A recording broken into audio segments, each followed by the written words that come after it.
Well, good afternoon, everybody. This is Dave Jones with StormCenter Communications and GeoCollaborate. It's October 5th, 1 o'clock in the afternoon on the East Coast, and this is an update based on the National Hurricane Center's Tropical Depression number 14 forming in the Gulf of Mexico.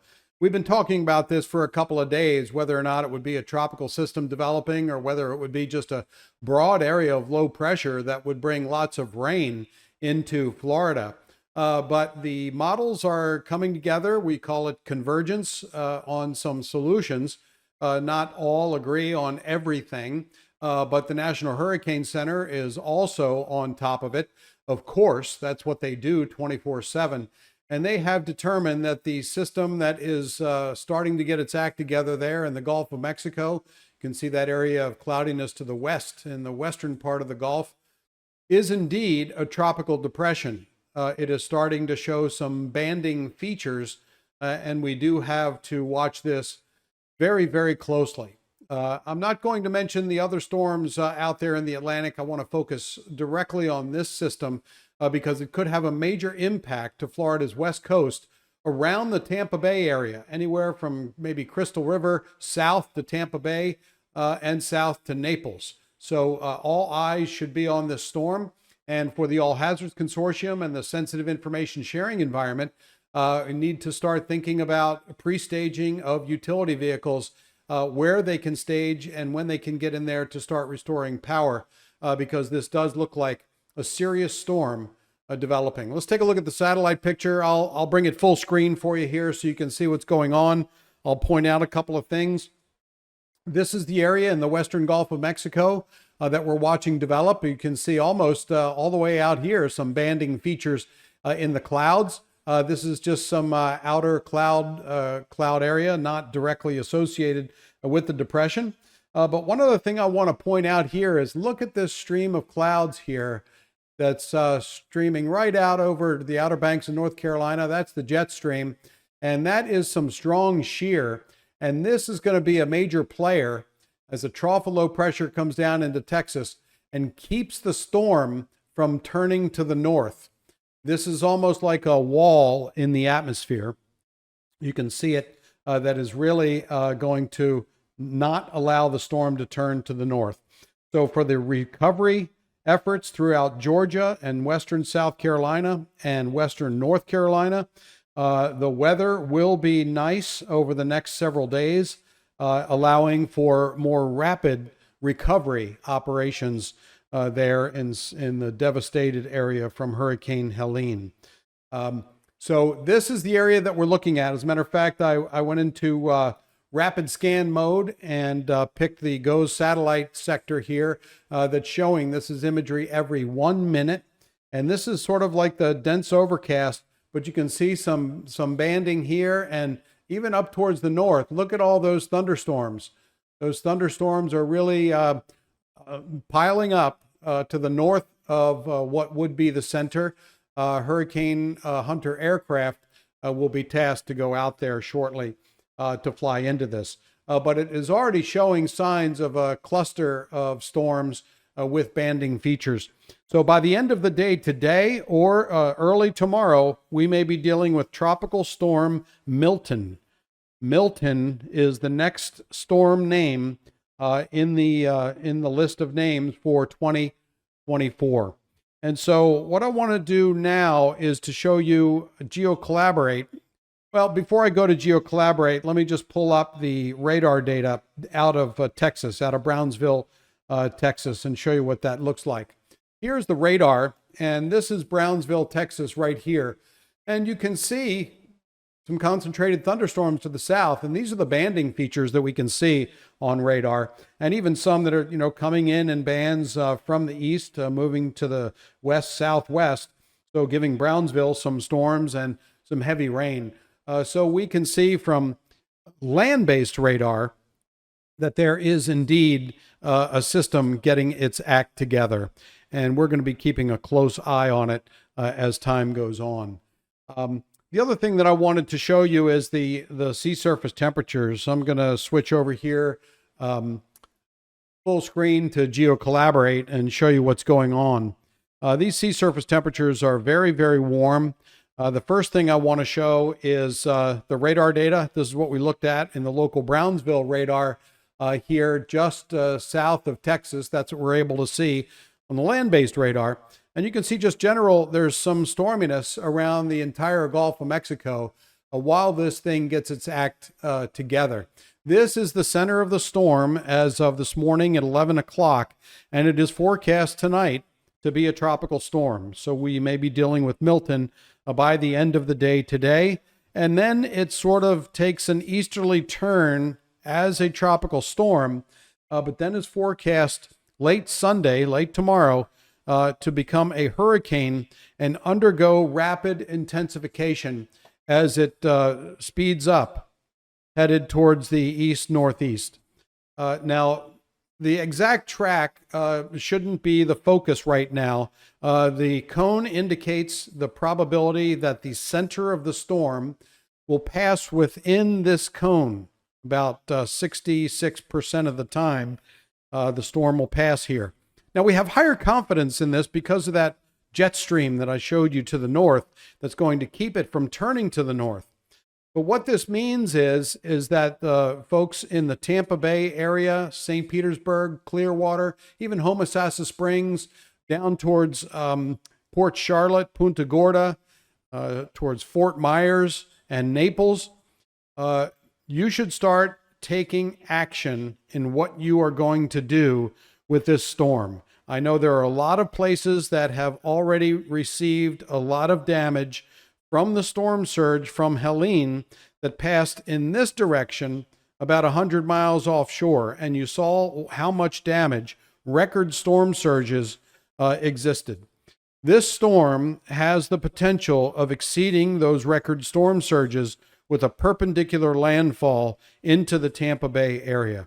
Some folks have been studying this all their lives and discussing what a worst case scenario is for the Tampa Bay area. And this is very close. They envisioned a Category 5 storm. This one could be a Category 3. So we'll see as this gets its act together and the models come together and the Hurricane Center's intensity forecast. But folks, we will be dealing with a very serious storm here across the entire Florida Peninsula. Hurricane force winds are not going to diminish when it crosses across the state of Florida. This is not a parallel path that's going to come up and just brush the West Coast or influence the West Coast with its wind field with tropical storm force winds. This is going to be head-on hurricane force winds, possibly of major hurricane category winds. That's 130 miles per hour or higher. Sorry, that's Category 4. Category 3, 111 miles per hour to 129 miles per hour, Category 3. Any higher than that would just be devastating across the entire state of Florida. So we don't have wind field forecasts and things like that yet. We'll come back tomorrow and do that kind of an update. If conditions warrant, and this is really getting its act together quickly, we may do another update later this afternoon. But I do want to show you the sea surface temperatures here. And they're really cooking right now. You can see what's going on. Here's the Gulf of Mexico. It's very, very warm. I'm going to take you back to GeoCollaborate in just a second and show you buoys that are measuring the sea surface temperature right now. But these temperatures are in the 80s, the mid 80s, some cases upper 80s along this entire path. And look at this. Helene did nothing to cool the waters of the Gulf of Mexico. It churns up a lot of water. It did nothing to cool those waters. And you can see here the Gulf Stream as it goes up and does its eddies and swirls and heads out. And here's cooler waters off of New England, coming down off the coast of New Jersey and Maryland a little bit. But this, there's definitely enough juice in the Gulf of Mexico, some high octane gas to fuel this system. And that is why we're going to continue to watch it very, very closely. This could be a very serious storm to impact the state of Florida, while all of the recovery efforts are going on in Georgia, South Carolina, North Carolina, Tennessee, West Virginia. And so Unfortunately, some of those power crews may have to peel off and get ready to start working in Florida. This is a no joke scenario. It is a worst case scenario if this trajectory and speed continues with a major hurricane. Right now, the Hurricane Center has the center making landfall as a Category 2, 110 mile per hour storm. However, that is likely to change as time goes on. With winds coming ashore as the storm makes landfall, places like Punta Gorda, Naples, Sarasota, Bradenton, Tampa Bay are going to feel the full impact of a hurricane. I don't think the state of Florida has received a direct impact like this in a very long time. We had Charlie many years ago. That was a very compact storm that hit Punta Gorda and perhaps some other storms. But this one is one to watch very closely. If you're watching this and you own a home or property along the west coast of Florida, think now about what you're going to do to get out. You don't want to ride a storm like this out. If you're cleaning up damage from the record storm surges, stop doing that and start thinking now about what you're going to do to protect yourself and where you're going to go to get out of the way of this storm. It is a serious one. So I'm going to dive in just a little bit here and show you, turn on data layer of the ocean observations, because ocean observations are very important. This first group I'm turning on are called Lagrangian drifters. This is from Scripps Institute of Oceanography, and we've been working with them over the last couple of years as they improve hurricane research by dropping these drifters into the path of hurricanes and taking those measurements to go into numerical weather prediction models to make them more accurate. And here's a drifter right here. I'm going to click on it. I'll scroll up just a little bit here. This sea surface temperature where the storm is starting to come together, 85.8 degrees. That's the water temperature, 85.8. Here's another drifter here. Water temperature, 85.2. 85 degrees, right in the path of where the storm is forecast to move. And these are drifters as well. Significant wave height looks pretty calm right there right now. Zero wave heights, almost like glass out there in the Gulf of Mexico. And there are other drifters that are out here. One north of Cuba, sea surface temperature 86 degrees, and one up here off the coast of Florida with a sea surface temperature of 85 degrees. These ocean observing platforms give us critical data to make sure we understand that the energy is there and we can continue to monitor the progress of sea surface temperatures. Now I'm going to turn on one other data layer, and that is the NDBC, the National Data Buoy Center, has operational buoys from the National Weather Service throughout the Gulf of Mexico. Here's one very, very close to where the center of the storm is forming right now. And you can see the significant wave height, 3.6 feet. So not very big waves, but this is just getting together. It's just starting to form what we suspect will be a circulation by the end of the day. The air temperature, 83 degrees. And it looks like this one does not have a ocean temperature sensor on it. 29.85 inches as far as the barometer goes. But there are other buoys that are up here. Some are not working properly currently, but others are. We can see the sea surface temperature, water temperature, 84.6 degrees here. So there's plenty of heat for this storm to feed on and little shear. Remember what I showed you in the satellite image. The shear is happening to the north of this. And I'll go back and show you the satellite loop full. Here is the shear over the coast of Louisiana, over the southern and central Georgia here, southern Alabama, and Mississippi, southern Mississippi. This is the jet stream heading out, and that is part of the trough, the exit region of the trough, which is going to stop the storm from turning up. There's a strong high pressure system up to the north. That's why all the recovery efforts here are getting sunny skies now, thank goodness, after so many days of rain. But we're watching this very closely, as I mentioned, and I'll go back to GeoCollaborate here, full screen. I do want to just briefly talk about impacts if this track were to make it on the track that it is currently forecast. Major impacts are expected.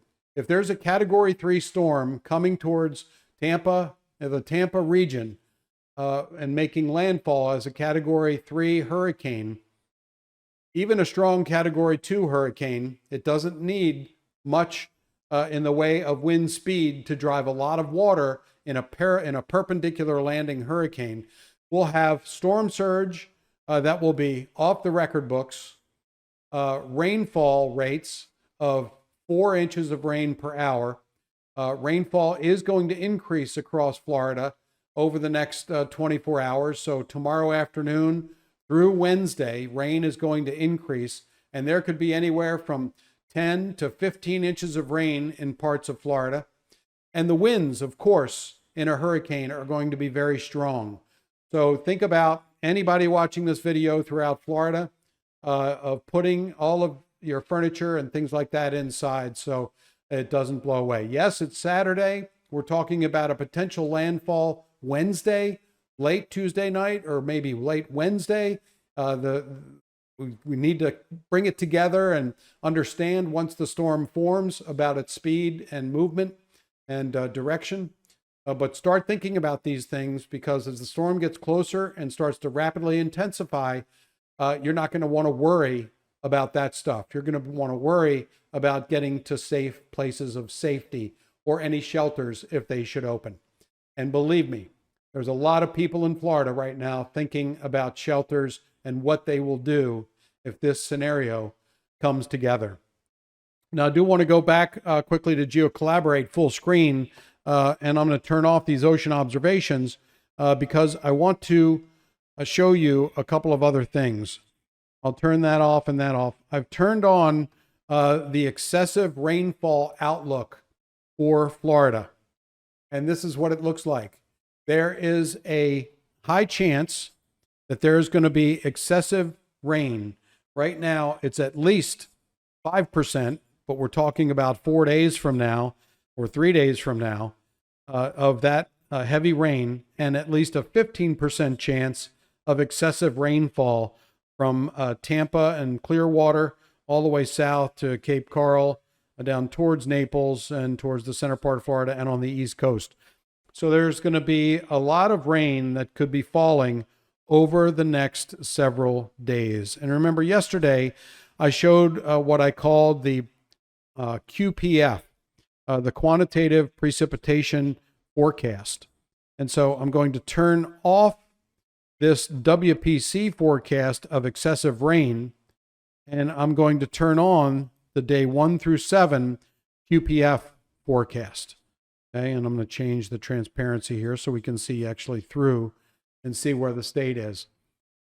This is very heavy rainfall in the center part of Florida, and we're looking at potentially anywhere from 5 to 10 inches of rain falling over the state of Florida. You can see as I move the amounts in, we're at 2.5 inches. Here's 3 inches of rain and higher, with bullseyes over the Gulf of Mexico of 10 to 15 inches of rain. So we have two major things to think about in the state of Florida: heavy rain, and also what is going to happen with this potential hurricane if it does form the way the current forecast says. It could be very serious. You need to start thinking about your plans, so you have a number of days to do that. We'll be providing video updates if conditions warrant later today, but most likely tomorrow around the same time, and then we'll pick up the frequency of those updates. Please think about a hurricane plan for the All Hazards Consortium Sensitive Information Sharing Environment. This is one that needs to be paid close attention to.